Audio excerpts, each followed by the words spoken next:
살다 보면 뭔가 망설이다가 좋은 기회를 놓치고 후회해 보신 적 있으십니까? 아마 살다 보면 꼭 있죠. 그러면서 그때 할 걸 하면서 후회하는 일들이 있을 겁니다. 망설이다라는 이 말을 제가 사전적인 의미를 찾아보니까 마음속으로 이리저리 생각만 하고 태도를 정하지 못하다 하는 그런 뜻이 있더라고요. 보통 이 망설임의 끝은 다 뭘로 끝나죠? 후회로 많이 끝납니다. 그죠? 망설임의 끝은 후회더라. 사랑하는 사람에게 고백하는 것을 망설이다가 좋은 사람 놓치고 나서 뭐예요? 후회하는 거죠.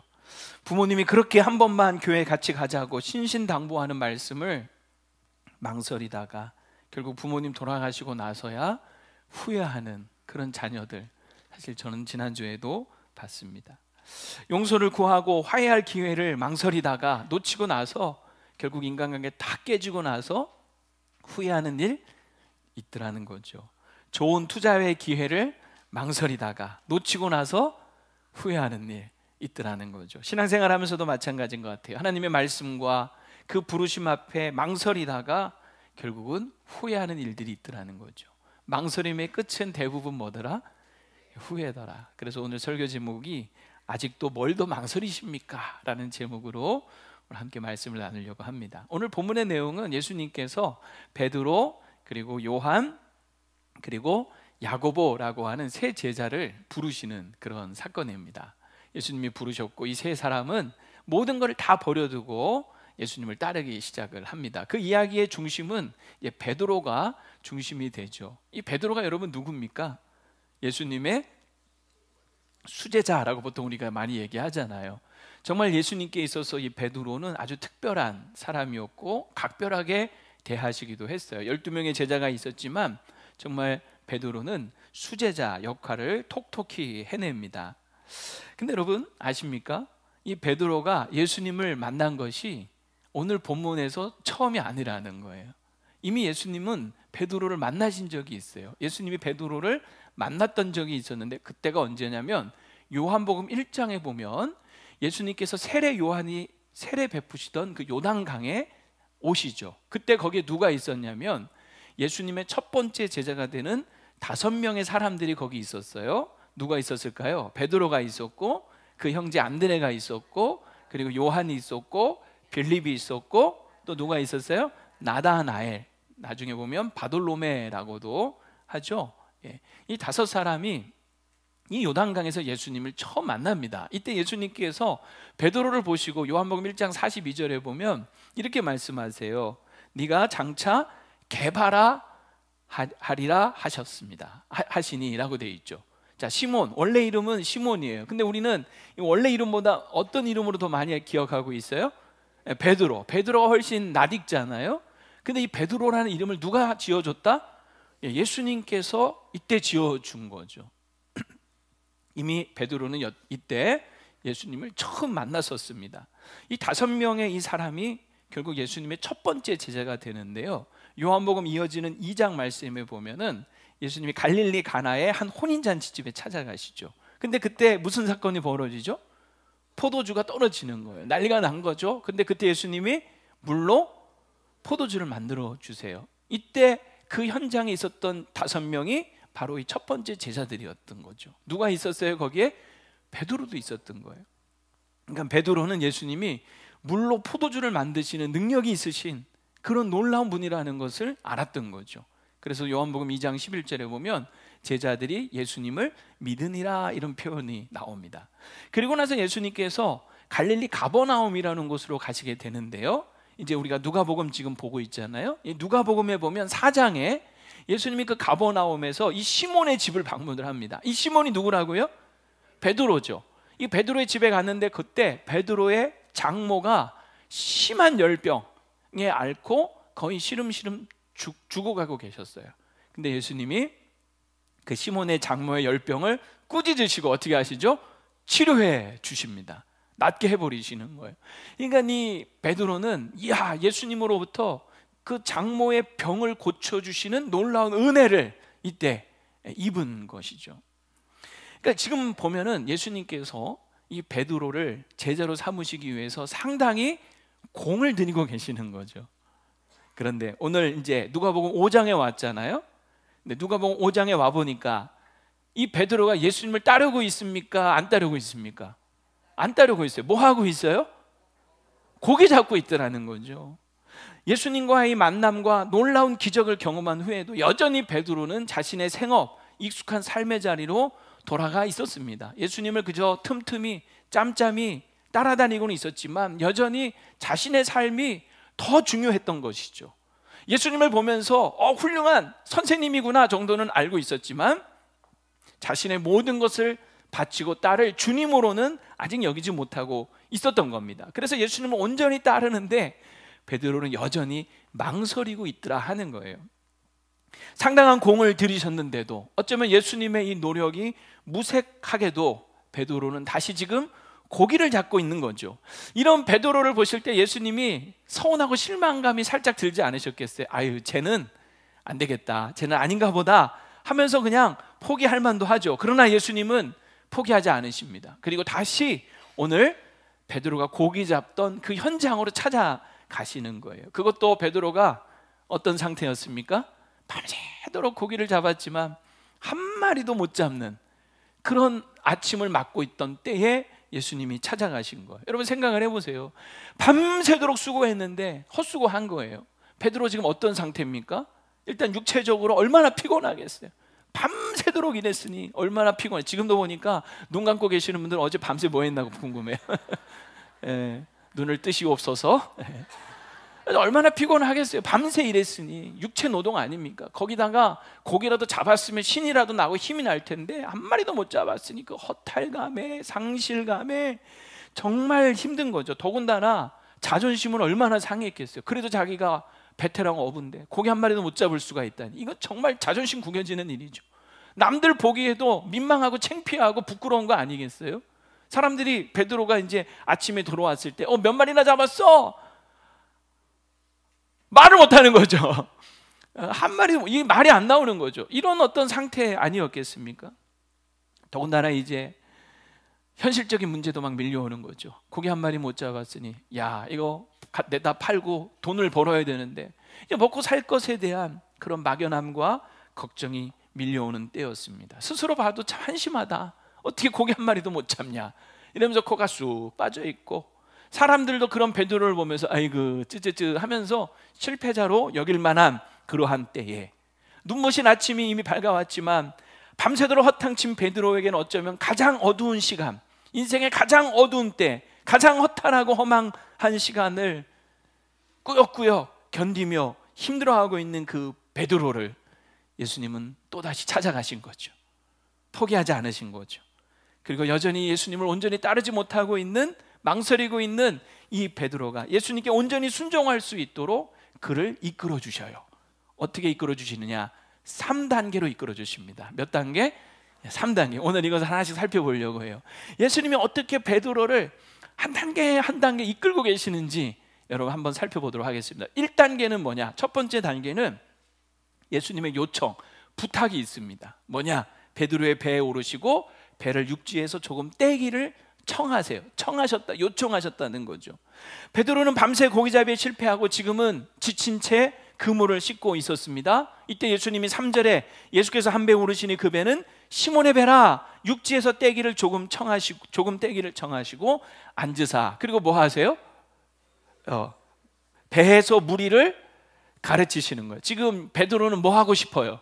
빨리 그물 씻고 집에 들어가서 쉬고 싶은데 아니 배를 띄워서 거기에 앉으시더니 자리 깔고 앉으시든지 뭐 하시는 거예요? 설교하시는 거예요. 환장하는 거죠. 졸려 죽겠는데, 힘들어 죽겠는데, 빨리 집에 가고 싶은데, 쉬고 싶은데 자신의 모든 스케줄이 꼬이기 시작을 하는 거죠. 그러면서 이 베드로의 마음속에 지금 제가 밤새도록 일하고 왔다고요. 고단해 죽겠다고요. 힘들어서 죽겠다고요. 그러니 다른 배 알아보세요 라고 말할 만한 이유가 있는 거죠. 즉 이 상황이 어찌 보면 배를 좀 요청하는 이것은 솔직히 어려운 일은 아니잖아요. 그죠? 더군다나 베드로가 예수님으로부터 은혜를 입은 게 있잖아요. 어떤 은혜 입었어요? 장모의 열병을 고쳐준 은혜가 있잖아요. 이 정도까지 뭐 어려운 일 아니에요. 그러나 솔직히 귀찮은 일이죠. 귀찮은 일. 내가 지금 쉬고 싶고 편하고 싶은데 그 편의를 요청을 하시는 거예요, 예수님이. 그래서 망설일 이유가 생기는 거죠. 나의 편의를 버리고 주님께 나의 시간과 자리를 드릴까 말까 하는 이 망설임이 있을 수 있는 거죠. 즉 예수님이 이 요청을 하셨다는 것은 뭐냐면, 베드로에게 너의 그 편의를 나를 위해 좀 드려줄래? 드릴래? 라고 하는 이런 작은 순종을 지금 예수님이 요구하고 계시더라 하는 겁니다. 여러분, 베드로 어떻게 반응했습니까? 베드로는 순종합니다. 그 요구에, 예수님의 요청에 예수님께 자리를 내어드리고, 그리고 무엇보다 시간을 내어드린 거예요. 예수님이 그 배에 오르셔서 사람들에게 말씀을 가르치실 수 있도록 시간을 내어드린 거예요. 그래서 예수님의 사역에 궁극적으로 기여를 하게 되고, 또 개인적으로도요, 어떤 뜻밖의 은혜를 누리게 되냐면, 생각을 해보세요. 당시 예수님의 말씀을, 그 권위 있는 말씀을 들으려고 사방에서 사람들이 막 몰려왔어요. 얼마나 많이 몰려왔든지 예수님께서 이 게네사렛 호숫가에서 잘못하면 바다에 빠질 정도인 거죠. 얼마나 막 사람들이 밀려 들이닥치든지. 그래서 예수님이 배에 오르신 거거든요. 그런데 사람들은 저마다 다 가까이에서, 정말 예수님을 가까이에서 보면서 그 목소리를 생생하게 듣고 싶어서 앞으로 밀려왔던 거 아닙니까? 그런데 베드로가 누구보다도 가장 좋은 자리에서, 가까이에서 예수님의 말씀을 생생하고 또렷하게 들을 수가 있었던 거죠. 왜? 자기 배에 예수님을 모시고 같이 앉아 있는 거예요. 그래서 그야말로 VIP석에 앉아서 바로 예수님을 쳐다보면서 예수님의 말씀을 듣게 되는 축복을 누리게 되는 것입니다. 어쩌면 예수님께서 처음부터 이것을 계획하고 의도하셨는지도 모르겠어요. 베드로에게 이 말씀을 들려주고 싶으셨던 거 아닐까 하는 생각이 듭니다. 여러분, 이것을 오늘 우리에게 한번 적용을 해봤으면 좋겠어요. 예수님도 오늘 우리에게 이런 작은 순종을 요구하실 때가 있습니다. 당연히 우리가 주일날 이렇게 예배당에서 시간을 들여서 예배하는, 아무도 예배하지 않는 가운데 예배자를 찾으시는 그 주님의 부르심 앞에 오늘 우리가 또 이렇게 귀한 시간을 내서 예배하는 거 참 잘하신 거예요. 근데 중요한 건 뭐냐면, 예수님이 회당에서만 말씀을 전하신 게 아니라 지금 어디에서 말씀을 전하십니까? 베드로의 삶의 자리, 일터에서 찾아오신 거죠. 그 배 위에서 말씀을 가르치시는 거죠. 여러분, 오늘 우리가 이렇게 주일날 이 예배당에 예배 드리는 것만이 아니라 예수님은 여러분의 삶의 자리, 일터, 가정에서 여러분의 생업을 꾸려나가는 그 현장에서 주님께 우리의 시간을 드리고 자리를 내어드리기를 원하신다는 거죠.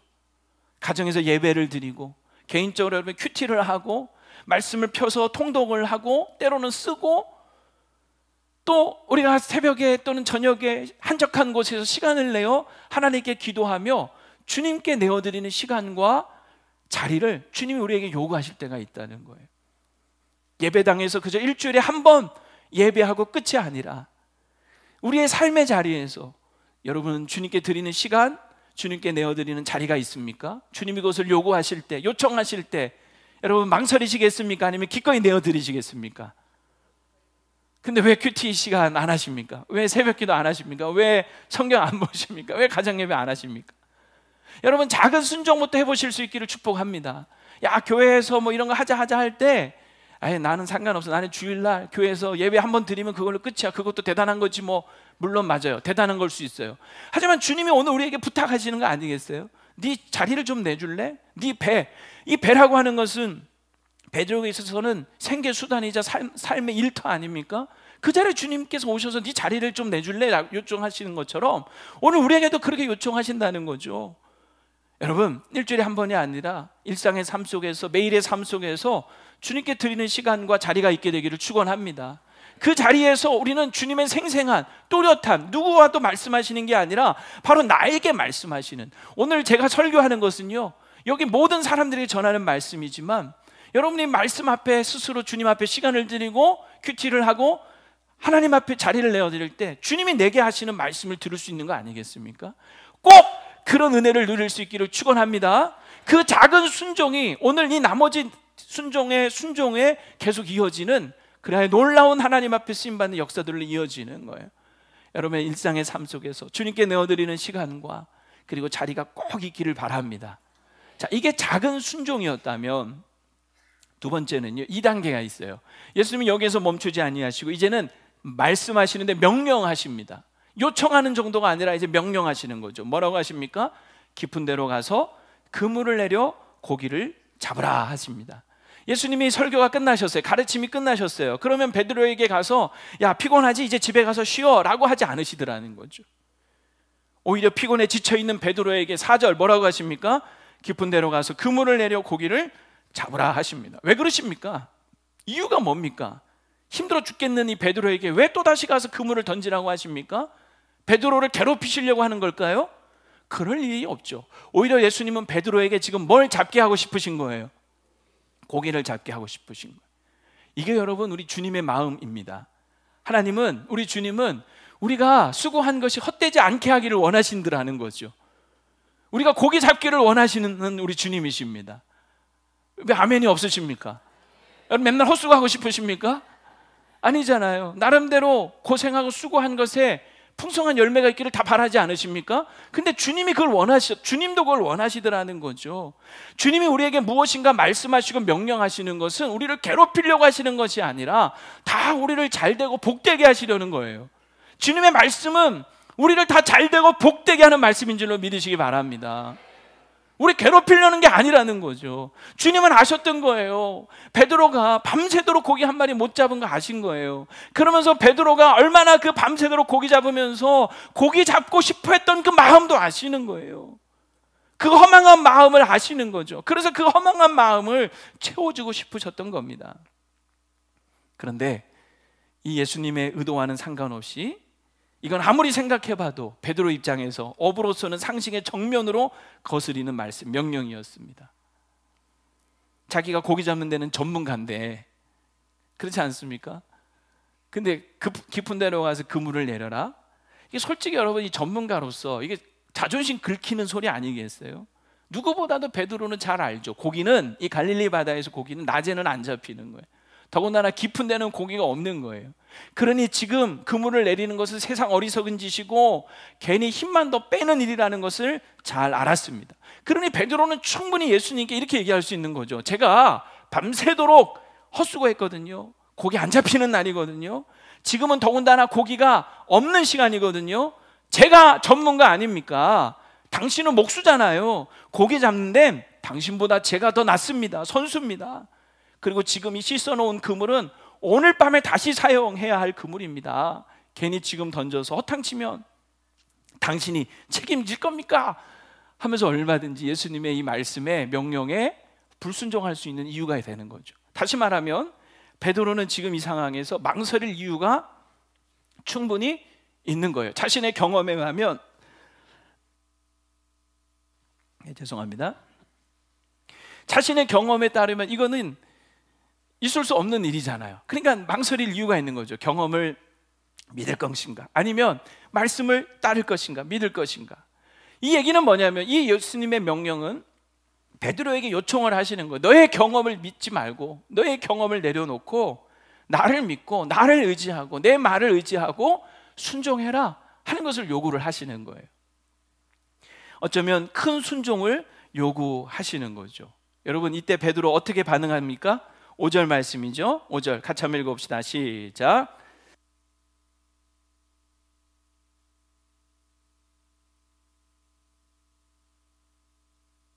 내가 그물을 내리리이다. 네. 말씀에 의지. 우리가 너무나 잘 아는 익숙한 말씀 아닙니까? 네. 근데 이때 베드로가 말씀에 의지하여 그물을 내리겠다 이 말은 그냥 한번 속는 셈 치고 그물을 내리겠다 이런 말일까요? 전혀 아닙니다. 베드로는 말씀을 정말 믿은 거예요. 그리고 그 말씀에 의지한 겁니다. 베드로가 의지한 이 말씀은 무엇일까? 깊은 데로 가서 그물을 내리라 하는 그 단순한 그 말씀이 아니라 이미 예수님께서 그 베드로의 배 위에서 전하셨던 말씀이 있죠. 그 말씀을 베드로가 누구보다도 가까이에서 생생하게 또렷이 듣지 않았습니까? 그 말씀인 거예요. 만약에 예수님께서 이런 말씀이 없이 그냥 밑도 끝도 없이 다짜고짜 오자마자 베드로에게 깊은 데로 가서 그물을 던져라 했으면 베드로가 들었을까 안 들었을까? 콧방귀도 안 꼈을 겁니다. 그런데 이미 베드로는 자신의 삶의 자리에서 예수님께 시간과 자리를 내어드리고 거기에서 1대1로 마치 직접 예수님의 말씀을 듣는 것처럼 말씀을 생생히 들었던 거죠. 근데 그 말씀에는 힘이 있고 권세가 있었던 거예요. 그 말씀이 베드로의 마음을 울리고 감동을 주었던 거예요. 소위 오늘날로 치면 정말 은혜를 받은 거예요. 믿음은 어디에서 납니까? 들음에서 나네. 들음은 그리스도의 말씀으로 맞는 거예요. 베드로가 예수님의 말씀을 배 위에서 들으면서 믿음이 생긴 거예요. 야, 저 말씀대로 하면은 분명히 말씀대로 되겠구나. 그래서 베드로가 그 말씀에 의지하여 그물을 내린 겁니다. 자신의 경험, 상식, 전문성 이거보다도 주님의 말씀의 능력을 믿고 의지하며 그 말씀에 의지하여 그물을 내린 거죠. 여러분, 그 결과가 무엇입니까? 상상과 상식을 초월하는 놀라운 기적이 일어나죠. 그물이 찢어질 정도로 고기가 잡힌 거예요. 그리고 2배 가득 채워지는 놀라운 역사가 일어납니다. 베드로의 모든 상식과 이성과 경험과 전문성을 다 뒤집어 놓는 일이 일어난 겁니다. 여러분, 오늘 우리 주님은 항상 우리에게 이런 삶을 원하시지 않겠습니까? 우리는 살아갈 때 보면 대부분 사람들이 다 그래요. 자신의 능력을 믿고 살고 경험과 이성과 상식과 전문성을 믿고 살아요.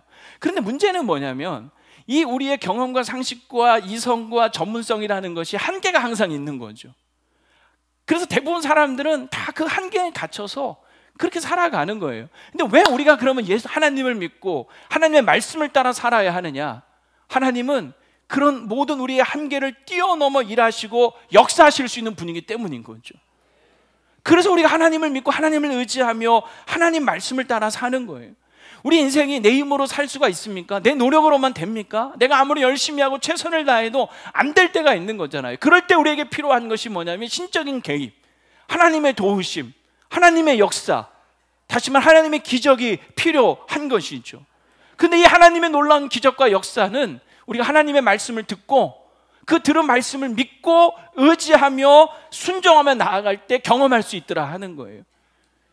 우리 주님은 그런 삶을 원하시는 거예요. 우리에게.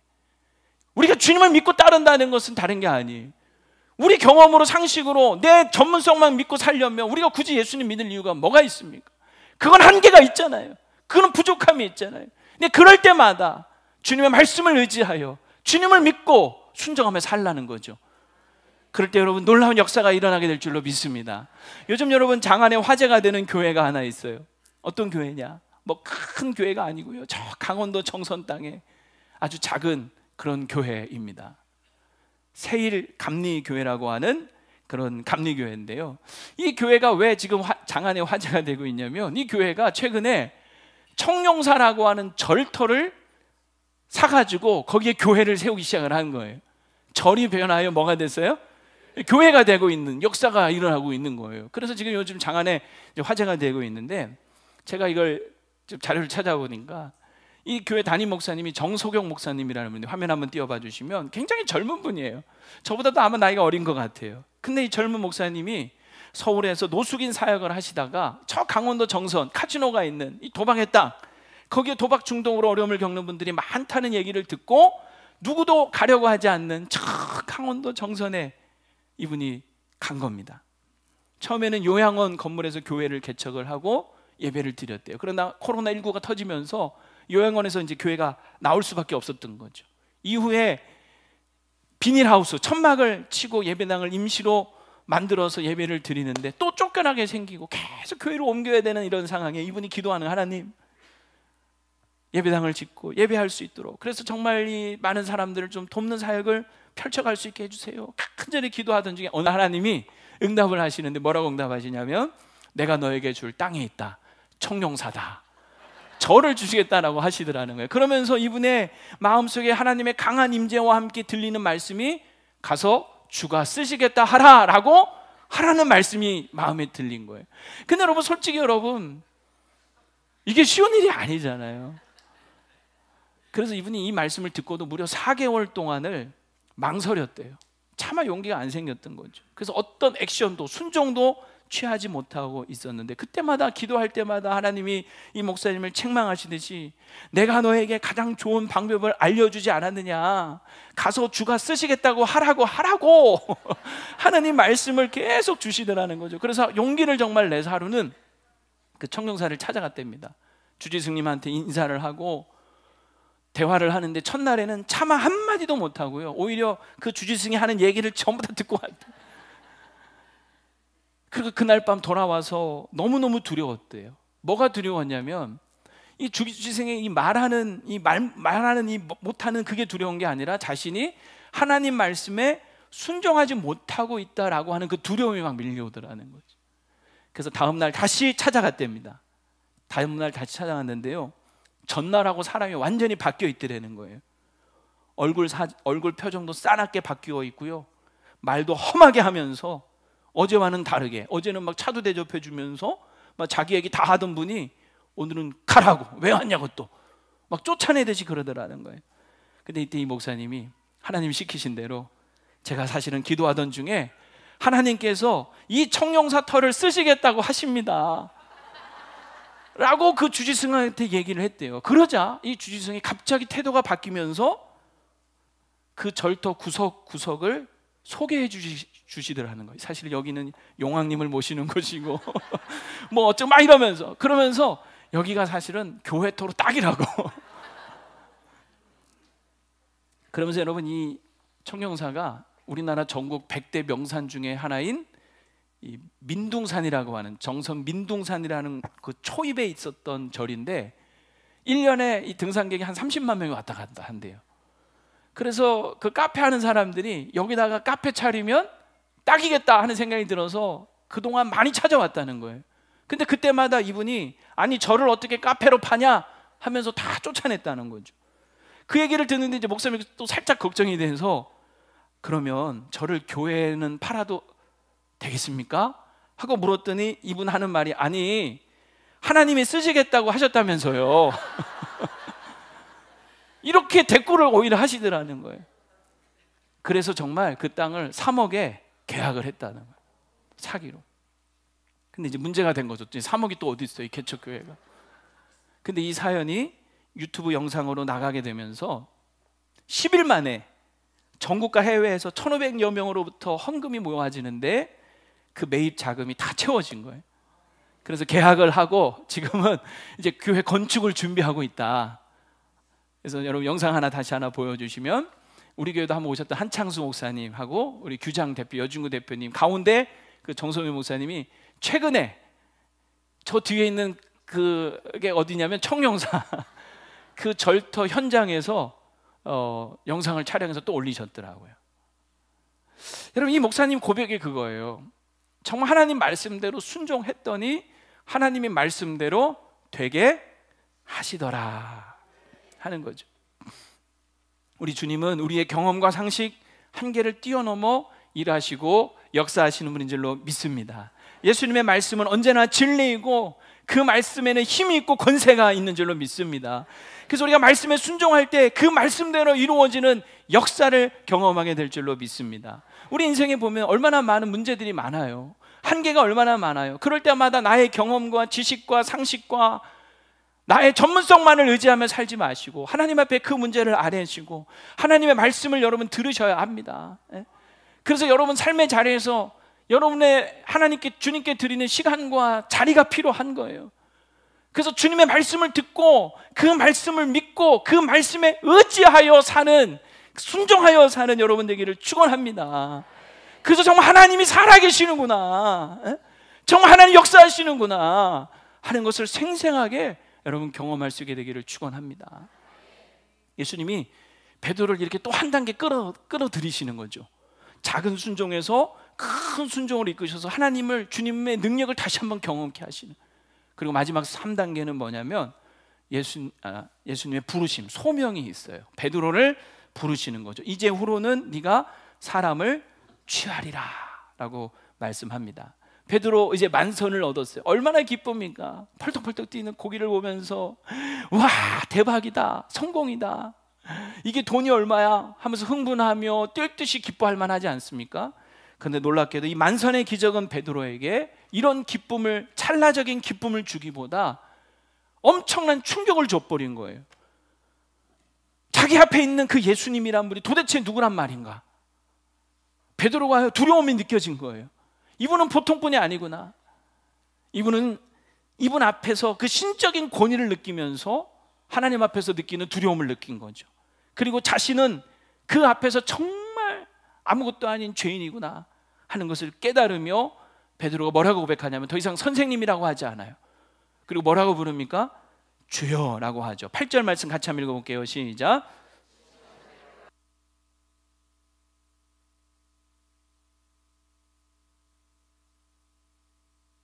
아멘. 여기 보면 주여 나를 떠나소서, 나는 죄인이로서. 참 사실 이해가 안 되잖아요. 지금 만선 대박 났는데 막 춤추면서 예수님 이제 앞으로 나랑 동업합시다, 이렇게 막 우리 계약합시다. 거기 어디가 있는지 말씀만 하세요. 이제 앞으로 제가 무조건 거기다 금을 던질게요. 막 이럴 만도 하잖아요. 완전히 정반대인 거죠. 지금 자기를 떠나라는 거예요. 왜? 자기는 죄인이라는 거예요. 거룩하신 하나님 앞에서 인간이 느끼는 두려움인 거죠. 사실 베드로는 그동안 자신은 이만하면 괜찮게 사는 줄 알았을 거예요. 누구보다 열심히 살았고 뭐 또 누구만큼 착하게 살았고, 그죠? 네. 여러분도 대부분 그렇게 사시죠? 열심히 살고 착하게 살려고 하고. 그래서 자기는 죄가 없는 줄 알았을 거예요. 아니 있다고 한들 뭐 남들도 다 그러고 사는데 이 정도면 뭐 괜찮지, 이런 생각을 했을 거예요. 사람들이 다 착각하는 게 그거거든요. 나 정도면 괜찮지, 조금 더 나가면 나 정도면 잘났지, 뭐 잘난 맛에 사는 사람도 있잖아요. 근데 여러분, 어두운 곳에서는 먼지 하나 없는 것처럼 보일지라도 빛이 쫙 들어오면 안 보이던 뭐가 보입니까? 막 먼지가 쫙 보이는 것처럼 이 거룩하신, 이 빛이신 우리 주님 앞에 서면 우리 인간은 다 깨닫는 거죠. 내가 얼마나 본질적인 죄인인가, 아니 얼마나 두려운 죄악 덩어리인가. 그래서 감히 그 주님 앞에 더 이상 가까이 가지 못하겠는 거예요. 나를 떠나소서, 두려워 떨며 나는 죄인이로소이다. 여러분 정말 주님 앞에서 이런 고백을 하신 적 있습니까? 이 고백이 아직 여러분 없다면 여러분은 어쩌면 다시 주님을 만나셔야 하는 거예요. 나를 떠나소서, 나는 죄인으로소이다. 여러분, 우리 인간은 정말 주님을 가까이 할 수 없는 존재예요. 우리가 어떻게 주님께 가까이 갈 수가 있습니까? 우리가 어떻게 주님을 가까이 할 수가 있습니까? 그런데 놀라운 은혜가 뭔지 아십니까? 우리는 주님께 가까이 갈 수 없고 가까이 할 수 없는데 주님이 우리에게 가까이 오셨어요. 우리에게 다가오셨어요.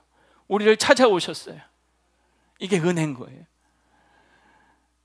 마치 병든 자에게 의원이 필요하듯이 예수님은 이런 죄인을 찾아 구원하시기 위해 이 땅에 오신 겁니다. 어둠은 빛과 함께 할 수 없지만 빛은 어둠을 뚫고 들어올 수가 있는 거죠. 빛이신 예수님이 어둠을 뚫고 우리 가운데 찾아오셔서 우리 안에는 어둠을 밝혀주시는 겁니다. 그래서 10절에 보면 뭐라고 하십니까? 베드로에게 무서워하지 말라는 거예요. 이건 뭡니까? 네가 죄 때문에 두려워하는구나. 내가 네의 그 죄 문제 해결해 줄 수 있다. 그걸 해결하기 위해 내가 이 땅에 왔다. 그리고 네가 이제 후로는 사람을 취하리라. 내가 너를 이제 쓰겠다. 그저 너의 인생의 목적이 너 자신만을 위해 고기 잡으며 사는 인생이 아니라 내가 이제 너를 쓰겠다. 주님의 부르심 속에 베드로를 사용하시겠다라고 말씀하시는 거죠. 물론 이때도 베드로 입장에서는요, 망설일 이유는 있었어요.